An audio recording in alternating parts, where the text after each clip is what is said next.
Mr. Chair, Thank you, Congressman Flores. Yes, Congresswoman Luistro. may we request the Secretariat to please flash the picture? Secretariat.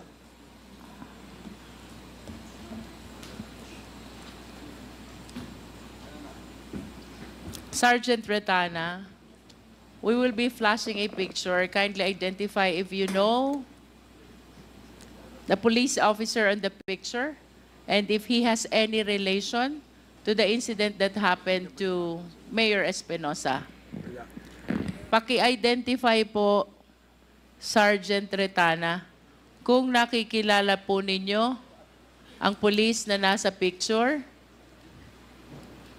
Yes po, kilala ko po yan. Sino po siya? Si Colonel Marcos po. Bakit niyo po siya kilala? Prior sa incident, hindi ko po siya kilala. Doon lang sa nakita ko sa mga TV.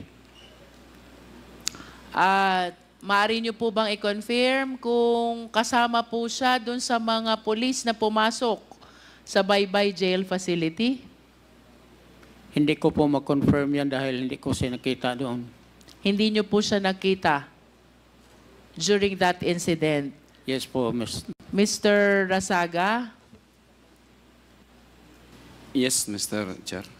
kindly identify the police officer in the picture.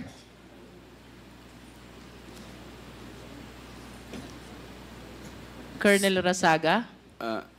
Sergeant Rasaga? Mr. Chair, si Colonel Marcos. Colonel Marcos? Kilala niyo po ba talaga si Colonel Marcos? Nakilala lang po, Mr. Chair, sa after na sa insidente. Dahil makikita na sa TV, si Sir Marcos pala yun. Nakita niyo po ba siya doon sa insidente noong November 5, 2016?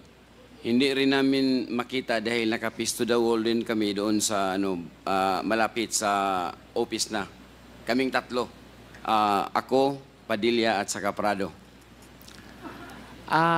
Don, nakikilala mo ba ang police officer sa picture? Nailhan ako sa pagkitabo na. Ito, ako kabanday. Mr. Chair? Sa to. Nailhan ako siya, gigan ito pagkitabo ni Mayor Espinosa. Nakilala daw niya mula nung nangyari yung insidente. Pwede mo bang sabihin kung ito'y isa sa mga police or CIDG nakita mo na pumasok doon sa selda ni Mayor Espinosa? Di. Hindi ba siya kasama sa mga police na nakita mo Di. sa insidenteng ito? Di. Mr. Chair, I wish to direct my next questions to the women, Please proceed.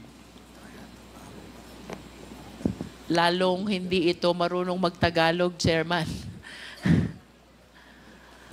Sige, Nay. Padayon lang, Nay. Sige, you can ask questions. Ano pong nalalaman nyo dito sa insidente na nagkaroon ng raid sa bahay ni Mayor Espinosa? Kasabot ka, Nay?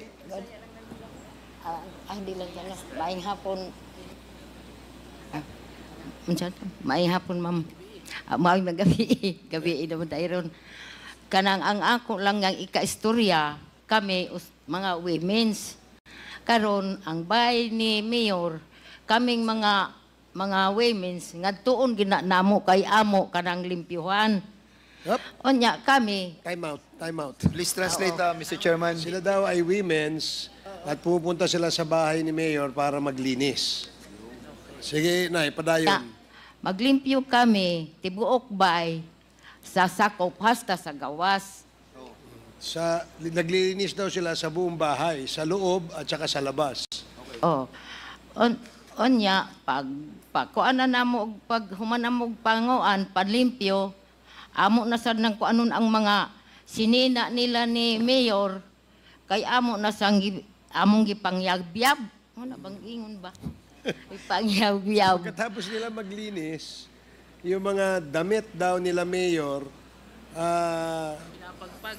sa to? Oh, kay mga- Parang pagpag. Oo. Gipatpad kay mga pinilo man, di giyabyab. Pagkahuman, panamo pangyabyab, hasta dito sa tibuok. Unya, panghuman og pangyabyab, kita may og sako sa bugas, sa bugas, amo gisuod ang mga sinina, nga amo gipangyabyab dito sa sako. Walay sulod ang sa sako. Way sulod. Wa, Okay. gisuod namo lang ang mga nuog, o mga sinina nila So, Mayor. mga sinina mo inyong sulod dito sa sako. Gisuod sa sako. Oh, Leslie. paglinis daw nila, meron daw silang nakitang mga sako at doon nila nilagay yung mga damit ni Mayor. Sige na, padayon na. Maura to ako sa ikasir. Oh, yun lang daw ang kanyang... Pagkagabi, balik naman sabi paghigda. so, sa gabi, mabalik sila doon para doon sila natutulog. Di mo muhigda dito sa balay ni Mayor. Ato kami maghigdaan sa bahay ni Mayor. Doon daw sila natutulog sa bahay ni Mayor. Kasama po ba ninyo sa paglilinis at pagtulog sa bahay ni Mayor ang dalawang babae pang nasa tabi ninyo? Daghan mi, oy. Maari po bang marinig ang konfirmasyon ni Ginang Teresita de la Austria at ni Ginang Yolanda Sumalang? Sumalahat. Sige na. Kami, maglimpyo gud mi dito sa bahay ni Mayor. Permi mi dito maglimpyo, tanan among gilimpyuhan. Tinuotong yang giingon nga iyagyag na mo ang mga sinina, pag human na mo giyagyag, ipanood na mo sa sako, di na mo ibalik dito sa kabinet. Tanan dito sa bahay ni Mayor, amo gyud ang gilimpyuhan, hasta itong mga kabinet ilawom sa lababo. Among gilimpyuhan. Sige na, Tanan, kung kadali adto lang. sad mi dito matug. Oh, sige. Sabi niya na nililinis daw nila yung buong bahay ni Mayor. Pati mga cabinet, pag nakita nila yung mga damit ni Mayor na ipagpag nila. No? Tapos ilagay nila sa loob ng sako. Oo. Sige na Para hinlok gyud ang bahay ni Mayor. para malinis daw ang bahay ni Mayor. Tapos doon kami matutulog. Kinaumagahan, uwi kami sa aming mga bahay, maliligo kami, kumakain, kasi wala namang pagkain doon. Kamao man ka magtagalog na Oh. sige pa tayo. Meron. Sige, okay. Kunti lang, kunti. Sige, yun. Umuwi kami, maliligo, kumakain. Pagkatapos, bumalik kami doon. Doon na din kami matutulog. Thank you po. August 2016, naganap po yung raid sa bahay ni Mayor, kung saan mayroon pong nakuha ang mga pulis na baril, explosives, at droga. Nalalaman niyo po ba kung anong eksaktong petsa kung kailan nangyari itong raid?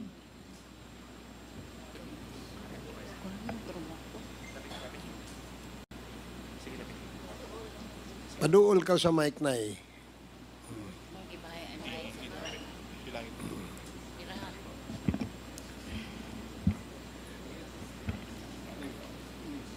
Parang Augustine yata yun, ma'am.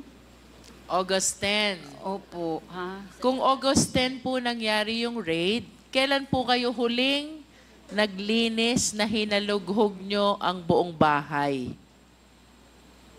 Bago ang raid. Nung bago ang raid po, Kung August 10 po nangyari yung raid, kailan po kayo huling naglinis na August hinalughog nyo po 8. buong bahay? August 8. oh, Nasaan po si Mayor nung August 8? sa, ano po, sa bye-bye. Saan Ay, po sa nakatira si sa Manila Mayor? po. Nasa Manila po. Opo. Kung nasa Manila po si Mayor, sino pong nakatira sa bahay niya nung August 8 na huli kayong naglinis bago ang raid? Walang katao-tao po. Nasaan ho ba ang pamilya ni Mayor during that time? Sa Manila po, yung iba, yung mga anak po nila nag-aral po sa Manila. Ibig sabihin po, kahit isang miyembro ng pamilya ni Mayor Espinosa, walang naiwan doon sa bahay nila. Wala po. Ilan ho bang kwarto yon? 2 po. 2 kwarto. Malaki ho ba yung bahay? Katamtaman lang po. Katamtaman lang. Kung ito ho ay ganito kaluwag, mga kalahati ho ba nito o sa ikaapat? Maliit lang po. Maliit lang po. Yung bakuran ho ba niya? Malaki ho ba yung bakuran? Maliit din po. Maliit din. Nung nag-grade ho ba, andun ho ba kayo sa bahay? Nasa amin po kasi magkatabi lang yung bahay namin. Sino po ang naging testigo habang isinasagawa ang raid?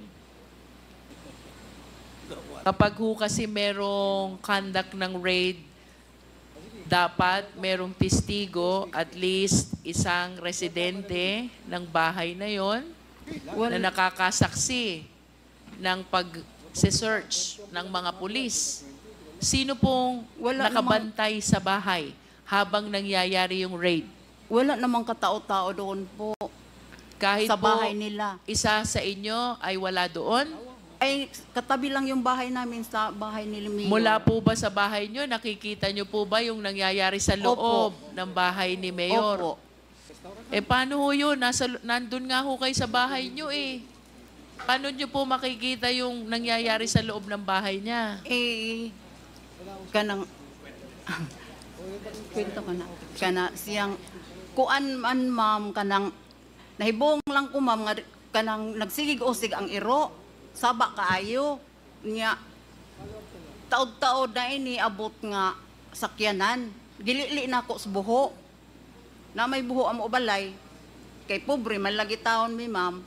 Nya, karon paglili na ako na sakyanan ni abot. Nay, kadali lang. Sabi niya, nagtaka daw siya kasi maingay yung mga aso, tumatahol yung mga aso. Unsa ganito, Nay? Nakalimot na ko. Sige, otro ha. Nagsigi kanang kuan ba ang mga iro saba kaayo nya na niabot nga sakyanan. Okay, may sasakyan daw dumating kasi maingay yung mga aso, tapos may dumating na sasakyan. Mr. Chairman, if I may, can we hire a new interpreter? Because I cannot understand what we're talking about. With you around interpreting the I'm doing this for the statements. bayan. So please continue. Sige, Nay. Ang sa'yo na itabo, pagkahuman. Pagkahuman Niabot ang sakyanan, di ba? ingabot ang sakyanan. Pila ka sakyanan? Usara. May isang sasakyan dumating. Pilay pasahero sa sakyanan. Daghan man to sila nanlusad niya kana siyang naay sako gagipang gikuha dito sa kuan nga naisuod tulo Okay. ka sako. Marami raw sila doon sa sasakyan na dumating, pagbaba, may daladalang mga sakong may laman. Naisulod ang kuan, ang Oo. sako. Nya Wa gihuho mo kakita kung sa'y sulod, ana. Wa ko kakita. Pero pila ka buok sako. Gihoho man dito sa kilid sa gate nila pagkabuntag na namo nakitaan nga mga tao di ay itong mga patay. Gisud sa sako. Yung sa loob daw ng sako, iniwan doon sa may gate. Gihoho. The following morning, nakita nila na tao ang laman ng sako. Pila ka buok sako ni? Tulo. So tulo ka tao nga patay. Oh, gihoho dito sa kanang kilid sa ilagit. Doon daw sa gilid ng gate, doon daw nakahilera ang mga patay. Sa sulod sa sako, sa loob daw ng sako. Pumasok po ba sa loob ng bahay itong mga pulis ho ba ito? Oh. Pumasok Opo. po ba sila sa loob ng bahay ni Mayor? Opo. At habang Pagkahuman po, girakrakan ang balay. Pagkatapos daw, in-strafe yung bahay, ano tawag doon? Yung pinaputukan. Pinaputukan, niratrat yung bahay. Oh, girakrakan ang balay unya. Moto pagkabuntag, pagkahayag na ako gipangutanan tong nagkuan niya nan nisukol ko no. Kinabukasan, tinanong niya yung mga tao doon at sinabi lumaban daw. Oh. Nisukol ko no. Oh. Kisay gisukol katong tao sa sulod sa balay ni Mayor. Na ako ni sud nga tao sa sud sa balay. Ang samantala nga wa man tuy tao pag ikanamo anang kuan.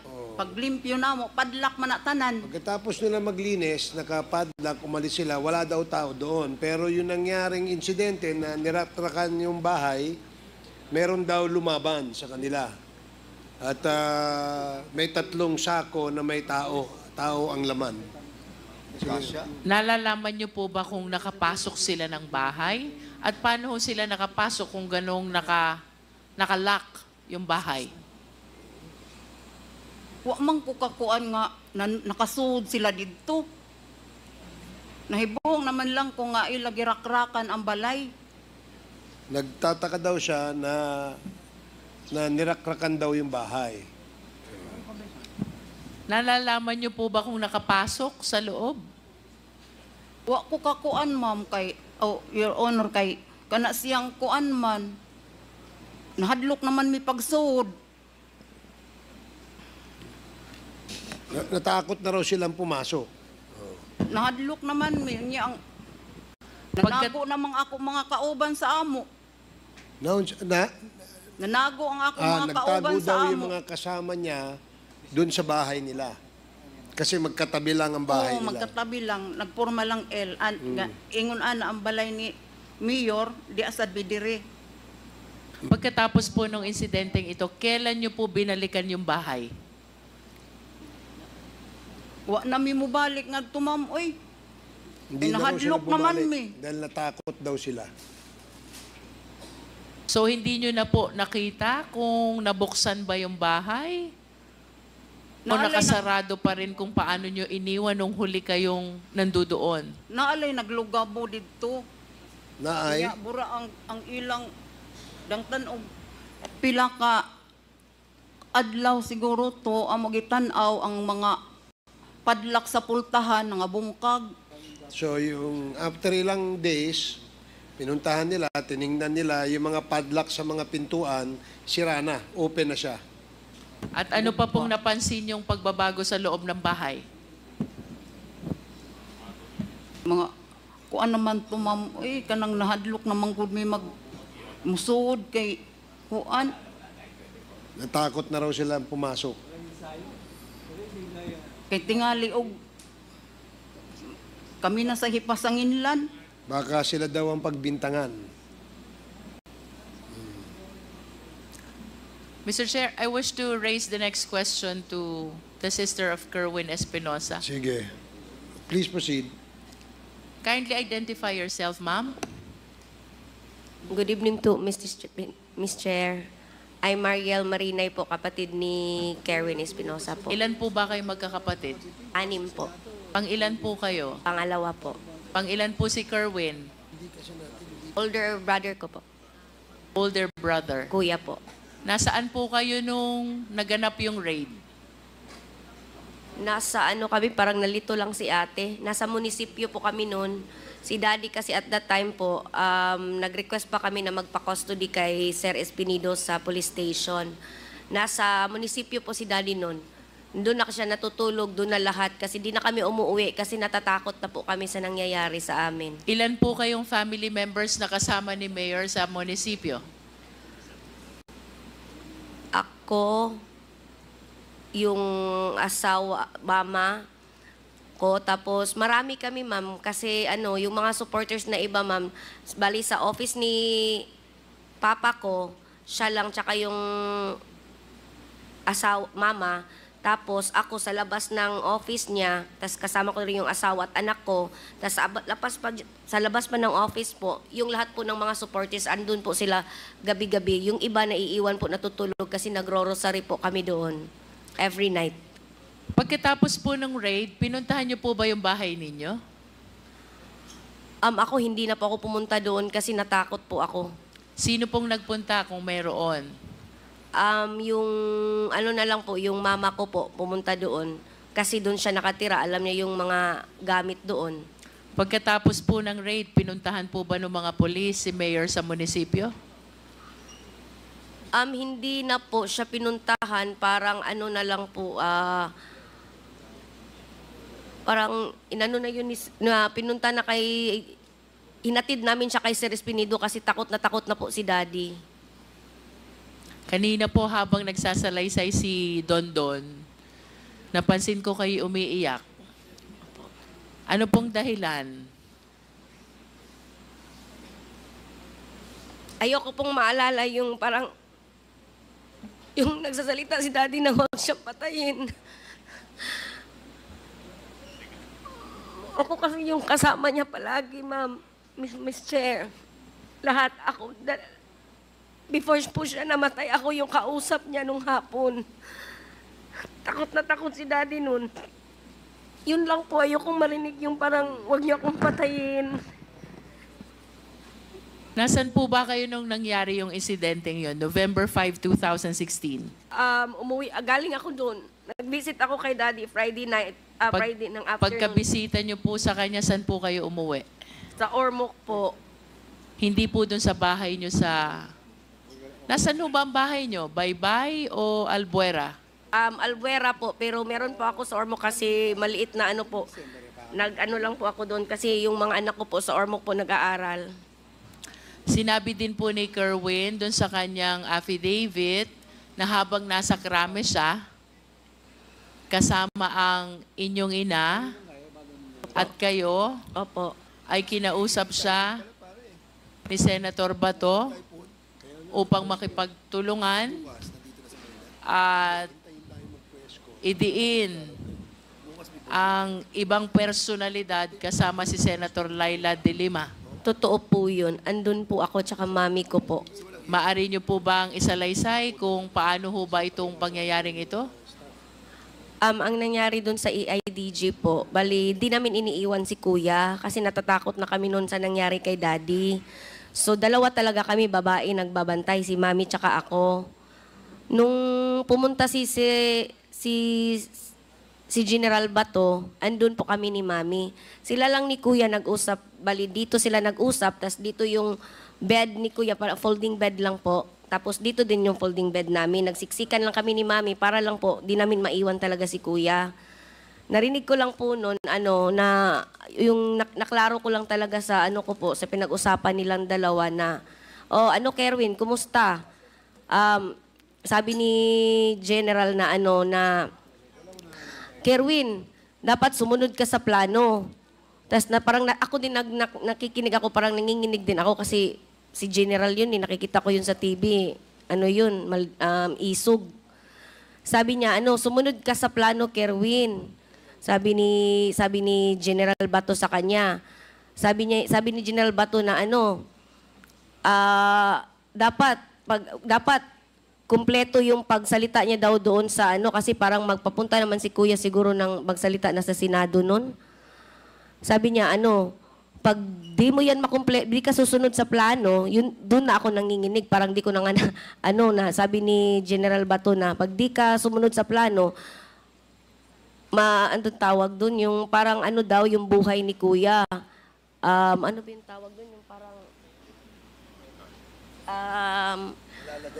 malalagay sa alanganin po. Tapos, si Kuya daw, tapos isa din daw sa aming pamilya, baka masali din daw po. Kaya yun si Kuya, nagyuko pa yun si Kuya. Tapos sabi niya, sige ha, sabi ni Kuya, opo sir, ganun lang siya, opo sir. Tapos may tinawagan si General Bato, naka-loudspeaker. Ito, yung pinag-usapan nila, narinig ko, sabi niya, hello, Joby. Ganun ang sabi ni General Bato, hello, Joby. Yung sinabi niya ay, yung sa CCTV. Sabi ni General Bato, tas parang na yun, naputol na po yun, ma'am, kasi yung narinig ko po, yung Joby, tapos mahina yung marang boses ni Sir Joby, pero kilala ko yung boses ni Sir Joby kasi nagsama kami nagsama kami sa custody niya si Daddy. Si Sir Joby niyo pong nakakausap ni Sir Bato po. May binanggit kang kapag hindi sumunod sa plano, malalagay sa alanganin buhay mo, kasama ang pamilya mo. Ano yung plano? Parang same kay Daddy po. Kaya sinasamahan namin si Kuya. Ano yung plano na gustong masunod ni Senator Bato? Dapat daw po yung kailangang mga pangalan, isabi na po ni Kuya. Maari mo bang banggitin kung sino itong mga pangalan ay pinababanggit niya? Opo. Pakibanggit niyo po. Si Ma'am Leila de Lima po, tsaka si Peter ko po. Dalawa lang po ba sila? Dalawa lang yun po. Dalawa lang yung naano ko po. Peter, si Ma'am Leila de Lima, kilala ko naman po yun, senator yun. Ano pa pong sunod na nangyari pagkatapos nitong pag-uusap nilang ito? Nagtutupi kasi ako ng mga gamit ni Kuya tsaka gamit namin. Ano na lang, pag nakayuko lang din po ako sa ano na lang ni, tumayo na si Sir Batot at ginanon niya si Kuya na, ayusin mo ha. Ganyan po. At pagkatapik niya sa likod, anong sunod na nangyari? Umalis na po si General po. Mr. Chair, I just want to manifest that while the testimony of Kerwin Espinosa about the killing incident is that Raul Yap embraced Mayor Espinosa during the shooting incident, I just want to emphasize that during the giving of that testimony, we already manifested that he has no personal knowledge of what really transpired. Because during that time, he was still in Abu Dhabi. And he was just relying on the information which is being given to him by his sources. Tonight, Mr. Chair, the testimony that is given to us by Don Don, the PDL, is that Mayor Espinosa was alone in his cell, and Don Don is detained in a separate cell, as well as Raul Yap. This bolsters the fact, Mr. Chair, that there is no chance at all for Mayor Espinosa to fight back against the operatives. I will yield for now, Mr. Chair, to the other members. Thank you, Congresswoman Luistro.